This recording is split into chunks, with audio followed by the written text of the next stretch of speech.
संसार का कोई मूर्ख राजा तो घर बैठकर ही अपना आज्ञा चलाता है, और कोई अपनी सीमा में आतंक फैलाता है। परंतु हमारी आज्ञा को भूमंडल के सभी मार्गों पर है। हमारा आतंक सुनते ही बड़े बड़े वीरों का हृदय दहलता है। हमारा नाम सुनते ही काल की भी नस भड़कती है। क्यों नहीं, आज संसार में हम जैसा कोई वीर नहीं जो हमारे पराक्रम से न डरता हो। ऐसा कोई धीर नहीं। आप भी कहते हैं महाराज। हाँ, ये लीजिए मदिरा का बटा। हाँ महाराज। हाँ,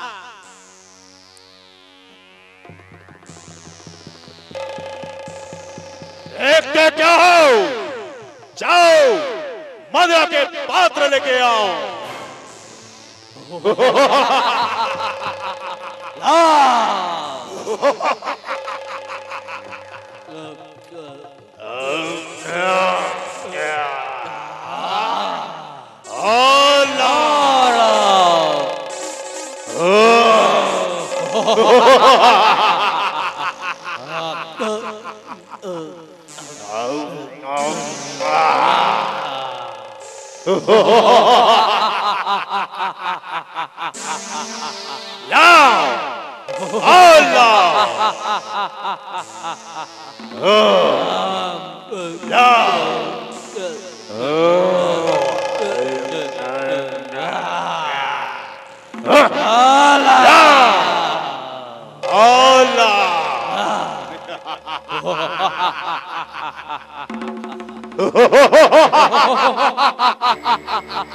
लो भाई,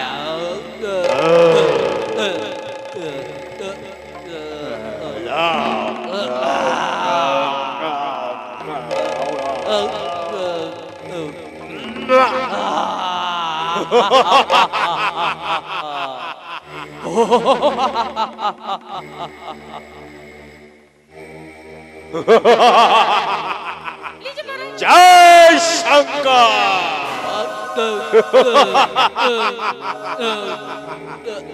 ला मदिरा का पात्र इधर ला।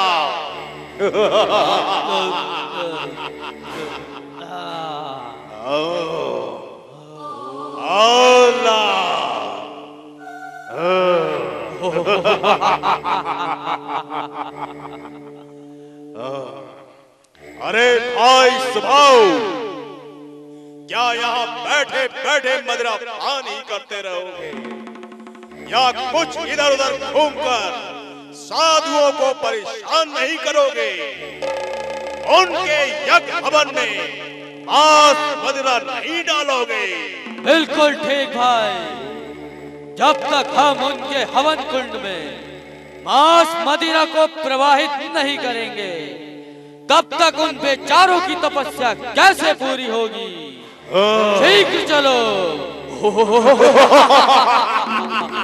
चलो भाई। चलो चलो।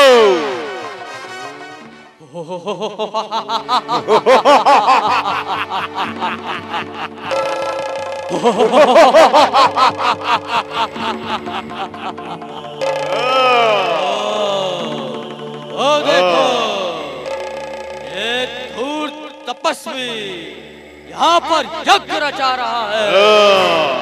जो भाई वाह, अच्छे रहे। सबसे पहले बूढ़े बाबा के ही दर्शन हुए। अरे पहले इनकी कुशल मंगल तो पूछ लो। क्यों बाबा, चित्त तो प्रसन्न है तुम्हारा? ये धुनी किस लिए रवाई जा रही है? क्या सर पे कोई भूत चढ़ाया है? ओहो, बड़े मानधारी मुनि है, बोलते भी नहीं, चुप्पी साधे बैठे हैं। अरे भाई, बेचारा बहुत दिनों से बीमार है, इसलिए मुंह खोलने से लाचार है। क्यों बुढ़े, ऐसी क्या धुनी समाई है जो अब तक हमारी ओर आंख ही नहीं उठाई है? अरे गुरु घंटा, कुछ तो बोल चा। हमें तो तेरी दाढ़ी पर बड़ी ही दया आती है। भोली भाली सूरत मन को बहुत भाती है। देख, सच बताना, क्या तुझे भी मदिरा चाहिए? लो गुरु घंटा, तुम भी इस सोमरस को मुंह से लगाओ।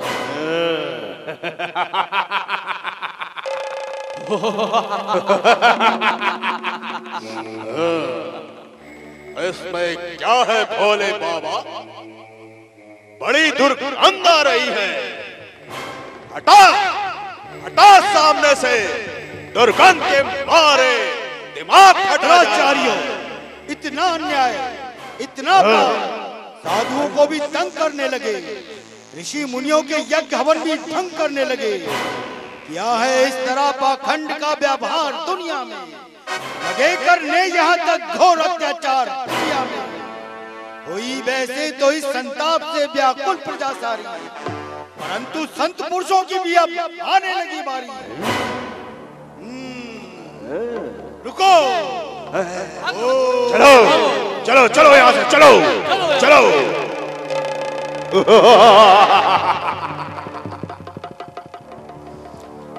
अब इन दुष्टों के नाश का उपाय करना भी परम आवश्यक हो गया है।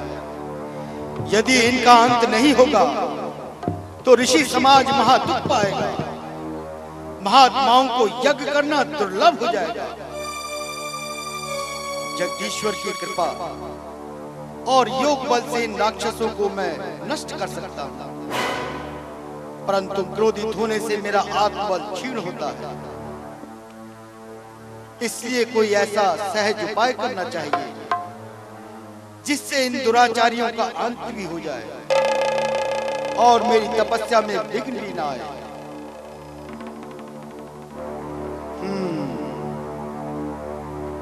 ज्ञान द्वारा सिद्ध हुआ कि सूर्य वंश में निर्गुण ब्रह्म का अवतार हो चुका है और ये अवतार दुष्टों के हनन व संत जनों के रंजन के लिए ही हुआ है।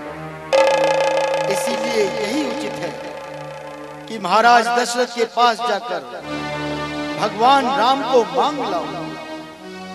उनके दर्शन से मैं कृतार्थ होऊंगा और दुष्ट राक्षस भी सहज में नष्ट हो जाएंगे। अतः मैं शीघ्र ही जाकर रघुकुल का द्वार खटखटाता हूँ और मन की चिंता को दूर करके धर्म के उपकार में लीन होता हूँ।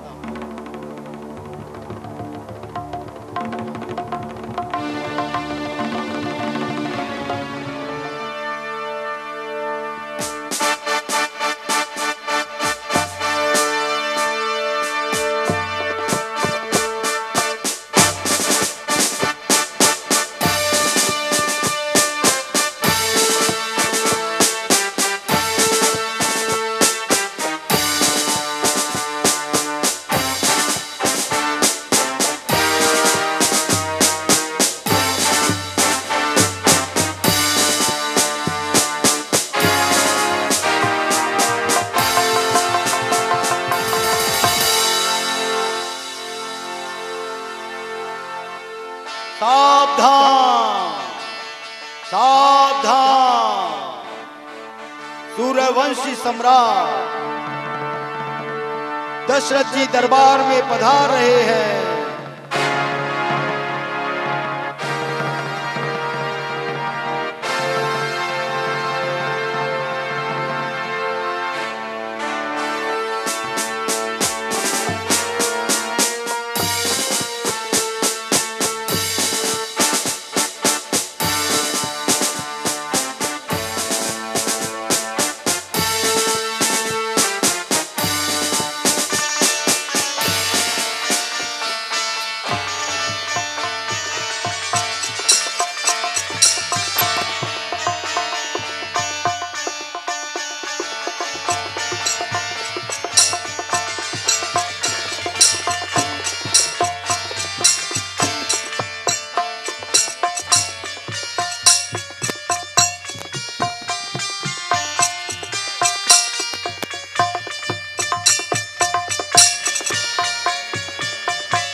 सावधान, महर्षि विश्वामित्र दरबार में पधार रहे हैं। आइए ऋषिराज, आइए। श्री राज के चरणों में सेवक का प्रणाम स्वीकार हो। चिरंजीव रहो राजन, कल्याण हो। आइए ऋषिवर, आसन ग्रहण कीजिए। कदापि नहीं। ऋषिराज, सेवक के लिए कोई सेवा बतलाइए। राजन, तुम जानते हो हम सन्यासी लोग वनों में अपना जीवन व्यतीत करते हैं। निर्जन स्थान और पर्वतों की कंदराओं में जाकर यज्ञ और हवन रचाते हैं, परंतु मारी स्वभाववादी राक्षस हमें वहां भी सताते हैं।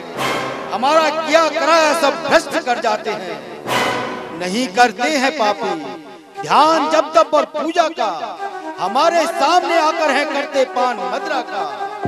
हवन के कुंड में दुर्गंधियां तक डाल जाते हैं, जहां हम यज्ञ करते हैं वहां उधम मचाते हैं। शोक, महाशोक। राज्य में जब इस तरह अन्याय का व्यवहार है, राज्य करने पर मेरे धिक्कार है, धिक्कार है। लेकिन ऋषिराज, क्या किसी ने उनके उत्पात को रोकने की कोशिश नहीं की? किसमें शक्ति है राजन उनका सामना करने की? उनके पास धन, सेना और शस्त्र हैं। राज सत्ता में तो शक्ति है, हम उन्हें मुंह तोड़ जवाब देंगे। दक्षिणी पश्चिमी सीमा पर तैनात हमारा सेना नायक बहुलाश, वो राक्षसों का गुलाम, राक्षसों के हाथ की कठपुतली, वो भ्रष्ट अत्याचारी सेना नायक। ये क्या कह रहे हैं ऋषिवर?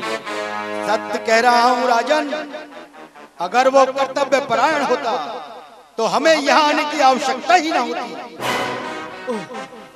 तो क्या सेना नायक ने जन सुरक्षा के प्रति लापरवाही बरती है ऋषिराज? हाँ राजन, घोर लापरवाही। कल की समस्त घटनाओं का विवरण महामुनि अजान बाहु ने सेना नायक को दिया था।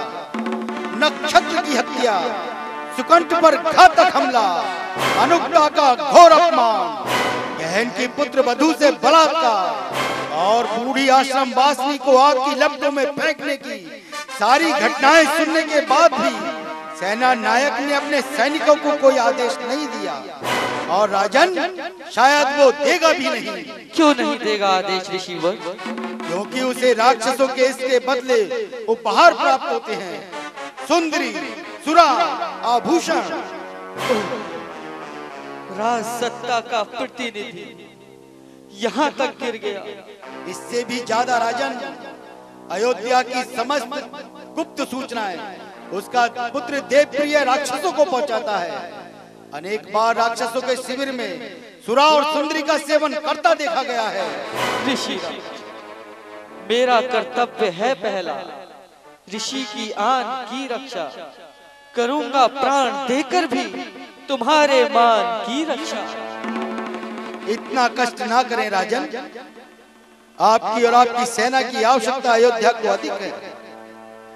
मुझे तो केवल 10 दिन के लिए राम और लक्ष्मण को दे दीजिए, इनके द्वारा हमारा सारे कार्य सिद्ध हो जाएगा। सुनी राजा अति प्रिय वाणी, हृदय कंप मुख दुति कुमलानी। बोलो राजन, चुप क्यों हो? क्या राम को देने में कोई संकोच है? क्यों राजन, आखिर क्यों चुप हो? क्या रघुकुल ने भी अपने कर्तव्य पालन छोड़ दिया है? क्या सूर्यवंश ने भी प्रजा की रक्षा से मुंह मोड़ लिया है? आखिर कारण क्या है? तुम बोलते क्यों नहीं? मुनिराज, कहो कहो, क्या बात है? हम विनती कर रहे हैं और तुम टाल रहे हो। हम प्रार्थना करते जाते हैं और तुम कानों पर ढाल रहे हो। ठीक है, हमारा कुछ जोर नहीं, हम दबाव नहीं दे सकते। तुम्हें आराम प्यारा है, तुम्हें है मोह माया का, लो फिर कौन से कानों से तुम दुख दर्द जनता का। ऋषिराज, ये आप क्या कहने लगे? कृपा कर जरा विचार तो कर लीजिए। राम की अवस्था देखकर ही आज्ञा कीजिए, क्षमा कीजिए महात्मा। राम अभी साधारण बालक है, जब उन भयंकर राक्षसों को देखेगा तो वो डर जाएगा। कृपा करके ऐसा ना कीजिए और सेवक को ही साथ चलने की आज्ञा दीजिए। नहीं होगा किसी कारण, प्रभु इनकार आज्ञा से करूंगा प्राण भी बलिदान में, संतों की सेवा में। करो उपकार इतना मत, कहो ऐसे वचन स्वामी, करूंगा किस तरह मैं शोक पुत्रों का सहन स्वामी। हाँ, प्रतीत हुआ कि तुम निकट संसारियों जैसी कायरता करते हो, जो मोह के फंदे में फंसकर कर्तव्य से नीचे गिरते हो। राजन, तुम राम को साधारण बालक जानते हो और उन्हें अपना पुत्र करके मानते हो। जिन्हें कहते हो तुम बालक, बड़े अद्भुत वो बालक हैं। समझते हो जिसे तुम पुत्र, वो सृष्टि के पालक हैं। बंधा है उनकी आज्ञा में सकल व्यवहार दुनिया का, उन्हीं के आश्रय चलता है वह सब व्यवहार दुनिया का। ऋषि, आपका ये हितकारी उपदेश ममता के मार्ग में निष्फल होता है, इसलिए मोह पराक्रम दृढ़ और निश्चल होता है। फिर वही कायरता, फिर वही बात। राजन, क्या सूर्य वंश की नीति इसी प्रकार निभाओगे? क्या मोह और ममता में फंसकर यश पाना चाहते हो? क्या इसी निर्बल हृदय से प्रजा की रक्षा का भार उठाया है? क्या साधु सेवा और धर्म पालन का झूठा ही आडंबर रचाया है? बस बस रहने दो। देख लिया क्षत्रियों के मन में है कितनी दया, कितना कुलाभिमान है, कितनी साहस वीरता। ऋषिराज क्षमा। बस राजन, अब सतयुग बीत गया। धर्म रक्षा और संत सेवा का समय अब कहां? हमारा जो तात्पर्य था वो निष्फल हो गया। अच्छा, कल्याण हो, हम जाते हैं। ठहरिए महात्मा, जरा और ठहरिए। राजा मोह के वश होकर अपना कर्तव्य भूल रहे हैं, इन्हें एक बार फिर सोच लेने दीजिए। राजा, यह समय मोह में पड़ने का नहीं है, यह अवसर चिंता में उलझने का नहीं है। महर्षि विश्वामित्र को अपने द्वार से निराश ना जाने दीजिए। जिस प्रकार हो सके इनकी इच्छा को पूर्ण कीजिए। राजा, जो संसार के कलेशों को दूर करने वाले हैं, उन्हें कलेश कैसे हो सकता है?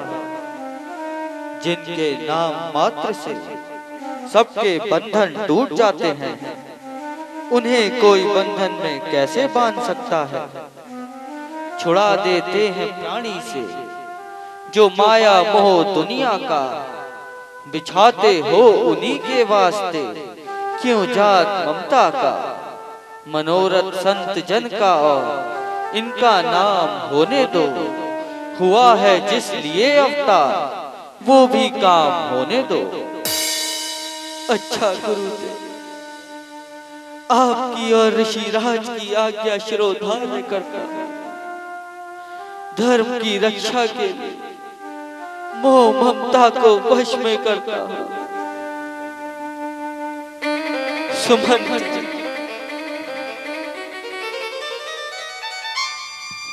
शीघ्र जाइए और राम और लक्ष्मण को ले आइए। जैसी आज्ञा महाराज।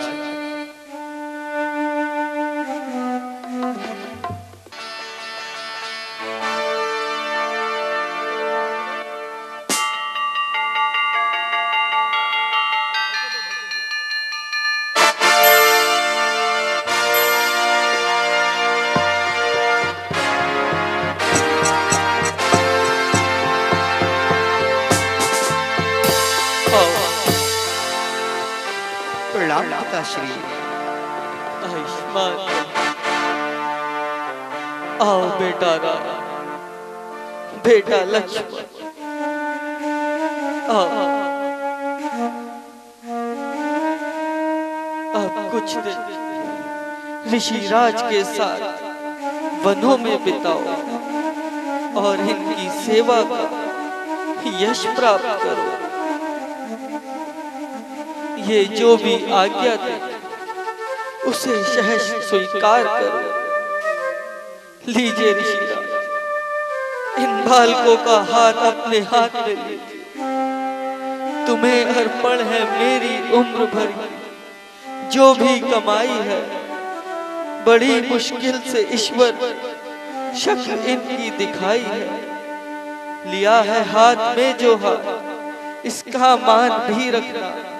दया करके प्रभु रक्षा का इनकी ध्यान भी रखना।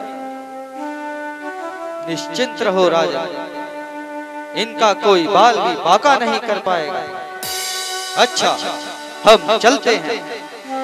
प्रणाम महेश, कल्याण हो, अटल राज करो। आओ बस चलें। प्रणाम पिताश्री।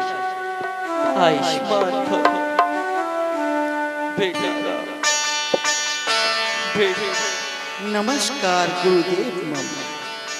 बेटा लक्ष्मण, नमस्कार गुरुदेव मम। पूज्य पिता प्रणाम। जाते हैं तन मन से आज ऋषि के गांव। सौंपे भूपुरी सई सुत, बेटा सौंपे भूपुरी सई सुत, बहुविधि देहि असीस। जननी भवन गए प्रभु, चले नाई पद बेटा पुरुष दो वीर, हर्ष चले मुनि में हर। कृपा सिंधु मति धीर, अखिल विश्व कारण कर।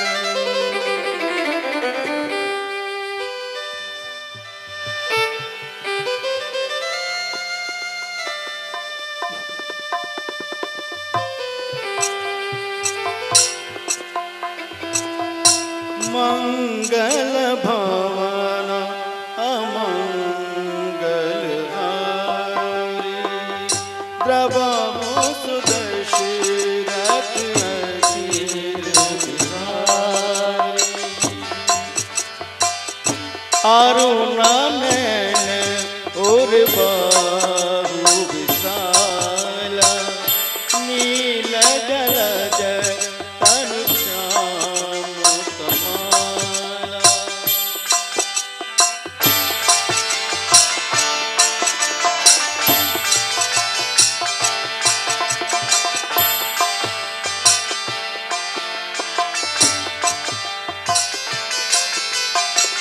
कटिपत पीठ कसे बरभाता, कटिपत पीठ कसे बरभाता। चिर साप सायक दुई हाथा, रविर चाप सायक दुई हाथा।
वत्स लक्ष्मण, तुम थक तो नहीं गए?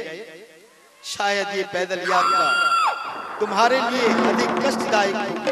नहीं गुरुदेव, मेरी माता कहती है कि लक्ष्मण को थकने का कोई अधिकार नहीं है। ऐसा कहती है? तब तो निश्चल ही महारानी है, वीरांगना है, सच्ची छत्राणी है। बेटा बेटा राम। जी गुरुदेव। मैंने तुम्हें अयोध्या से यहाँ तक का मार्ग जानबूझकर पैदल चलवाया है, ताकि तुम सहज नागरिक बनकर साधारण मनुष्य की पीड़ा को समझ सको। राजमहलों के जीवन से इसलिए निकाल कर रहा हूं, ताकि राजकुमारों के जीवन से हटकर तुम देख सको कि अभावों के बीच कैसे जीवन जिया जाता है, उनकी क्या क्या समस्याएं होती हैं, किस किस तरह के कष्टों का सामना करके वे अपने दिन गुजारते हैं। ये तो आपने हम पर उपकार किया है। बस अब मैं तुमसे अपनी बात कहता हूँ। जब कभी राजा विलासी हो जाता है, राज सत्ता कोमल और भीरू हो जाती है, तब अन्याय सिर उठाता है। राम, आज देश में ऐसा ही समय आ गया है। देव शक्ति अपने विलास में नष्ट हो रही है। आर्य राजाओं में मतभेद है। ऋषि मुनि अपना पेट पालने में व्यस्त हैं। अतः एक अन्यायी और अत्याचारी दानव शक्ति विश्व में छाती जा रही है, जो आर्य संस्कृति को, उसकी सभ्यता को चाट कर अंदर से खोखला बनाती है। कौन है वो? मारी, सुबाहु? नहीं, यह तो उस दानव शक्ति की शाखाएं मात्र हैं। असली जड़ है रावण। हम उसका सर्वनाश करके छोड़ेंगे। बस राम, तुम क्या सोच रहे हो? गुरुदेव, आने वाले खतरे की ओर देख रहा हूँ।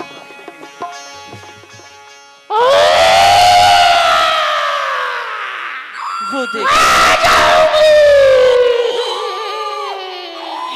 दक्षिण की ओर से उठता हुआ वो धुएं का बादल। ये कैसा कोलाहल है गुरुदेव? ये किसका गर्जन है?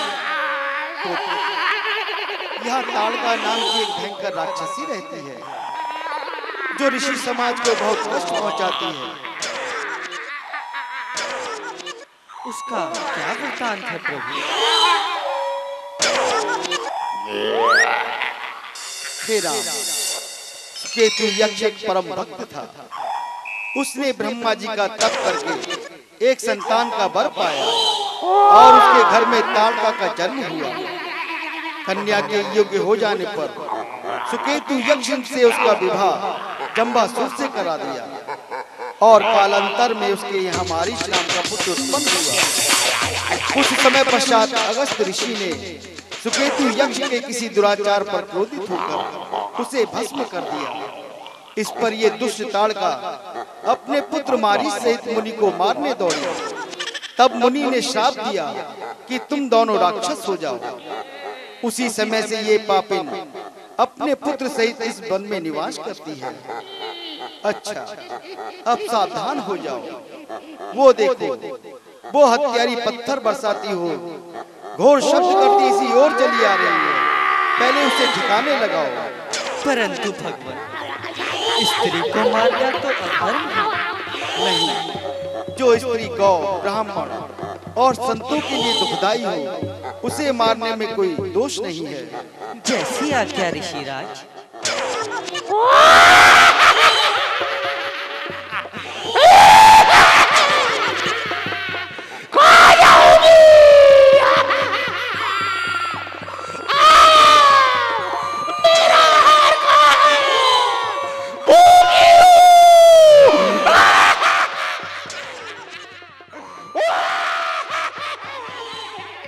बस वहीं ठहर।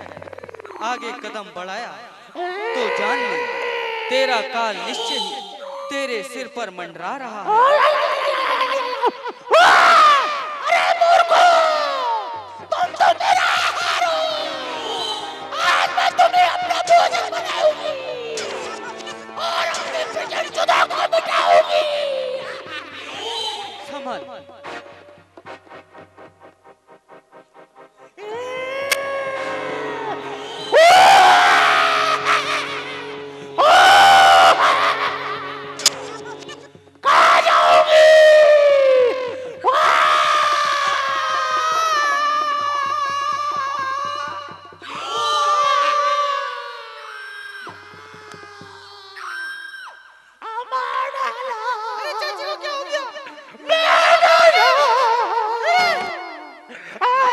किन्ने मारी चाची ताड़का, किन्ने मारी चाची ताड़का, किन्ने मारी चाची ताड़का, किन्ने मारी चाची ताड़का।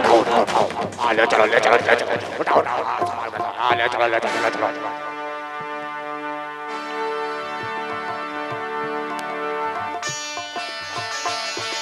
बोलो श्री रामचंद्र भगवान की जय, लक्ष्मण जी की जय, पवन सुत हनुमान की जय, जय शंकर की जय शंकर।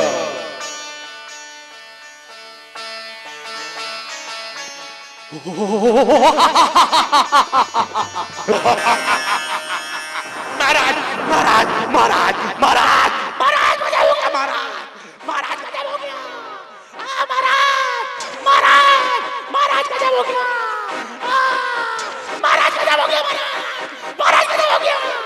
आपकी माता ताड़का को पुलिस में 24 के दादा दो रात को महाराज ने मार डाला, महाराज मजा हो गया। क्या कहा? मेरी माँ ताड़का को मार डाला? कहाँ है वो बालक? महाराज वो दोनों मुझे उनके दादा से किधर गए महाराज? देखते क्या हो, कूद करो, लड़का टंका बदबादो। आज हम ऋषि समाज का अस्तित्व ही समाप्त कर देंगे। लो, रणचंदिया खाली खप्पर लिए पुकार रही है, उसका खाली खप्पर खून से भर दो। जय शंकर।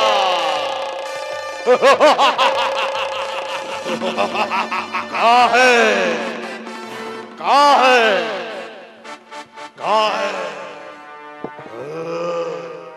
ओ नीच बाला, मेरी माता को मारने वाले, अब तू सावधान हो जा और अपने किए का दंड भोगने को तैयार हो जा।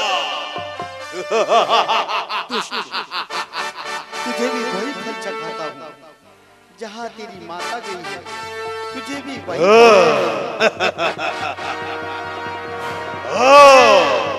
तेरा इतना साहस तो शायद मारेज को नहीं जानता, तभी मूर्खता मूर्ख बातें बना रहा है।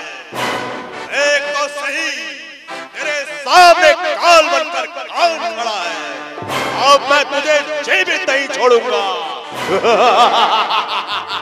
तो आ, युद्ध कर। हाँ, युद्ध कर। जय शंकर, जय शंकर।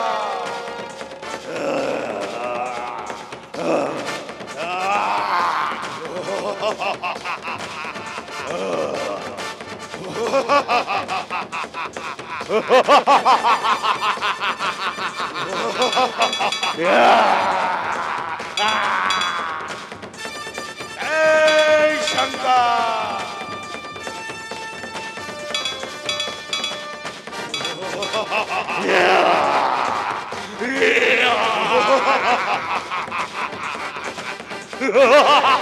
जय शंकर। नहीं छोड़ूंगा, नहीं छोड़ूंगा। जय शंकर, जय शंकर।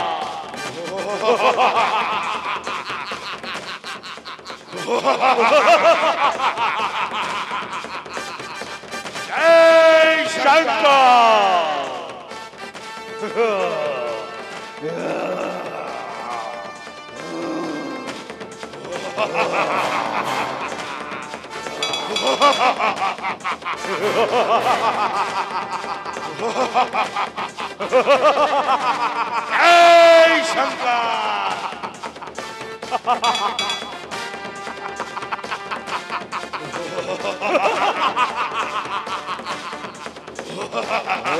अरे बनवासी छोकरो, आओ मेरे सामने आओ।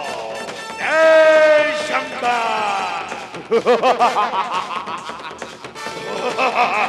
आज मैं तुझे जीवित नहीं छोड़ूंगा। ले संभाल मेरा बाप। जय शंकर।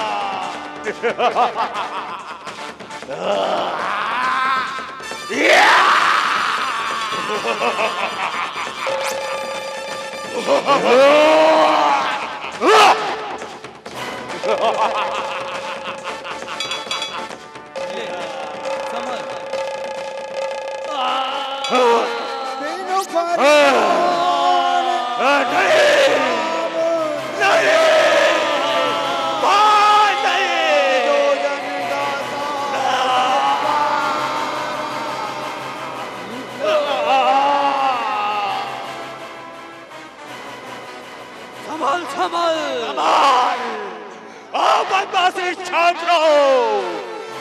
मैं तुम्हें जिंदा नहीं छोड़ूंगा। आओ मेरे सामने आओ।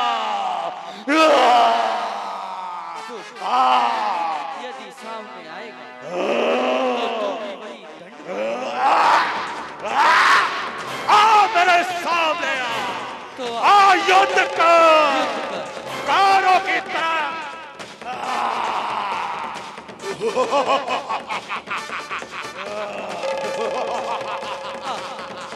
युद्ध कर। सवाल मेरा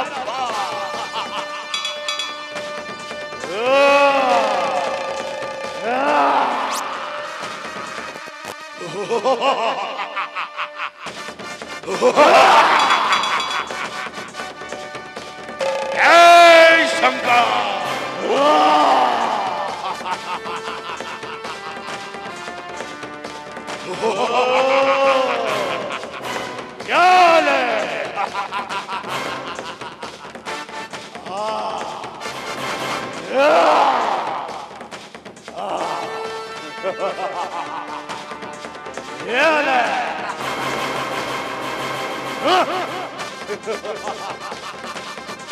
जय शंकर।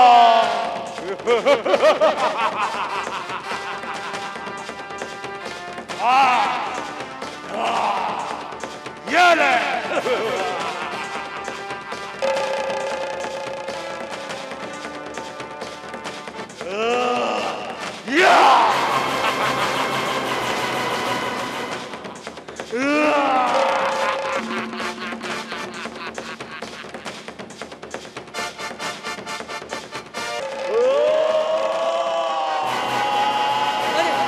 अरे ये क्या हो गया? अरे ये क्या हो गया?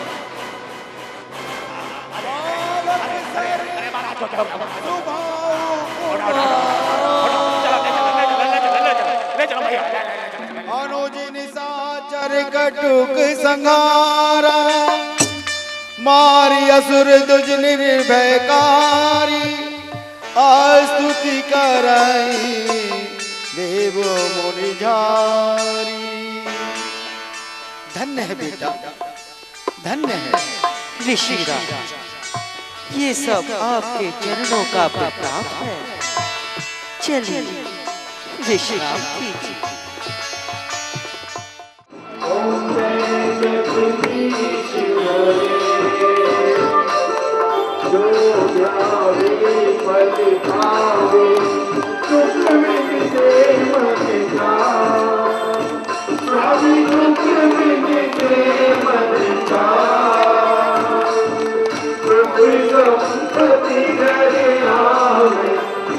प्रभु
त्वमेव माता च पिता त्वमेव बन्धु च सखा त्वमेव विद्या सर्वं त्वमेव सर्वं मम देव कर्पूरिगौरं करुणावतारं संसारिसारं भुजगेन्द्रहारं सदा वसन्तं हृदयालये भवं भवानी सहितं नमामि नीलाम्बुजश्यामलकोमलाकं सीतासवारो पितमानुभागं पाणोमाचार्यचारुचापं नमामि रामं रघुवंशिनाथम् शैलाभदेहं दमितवङ्कशानं जागनानां जयगम्यं सकलगुणनिधानं बालानामुदीशं रघुपतिप्रियभक्तं वापिजातं नमामि सर्वे भवन्तु सुखिनः सर्वे सन्तु निरामया सर्वे भद्राणि पश्यन्तु मा कश्चित् दुःखभाग् भवेत्। ओम शांति शांति शांति। धर्म की अधर्म का लड़ाई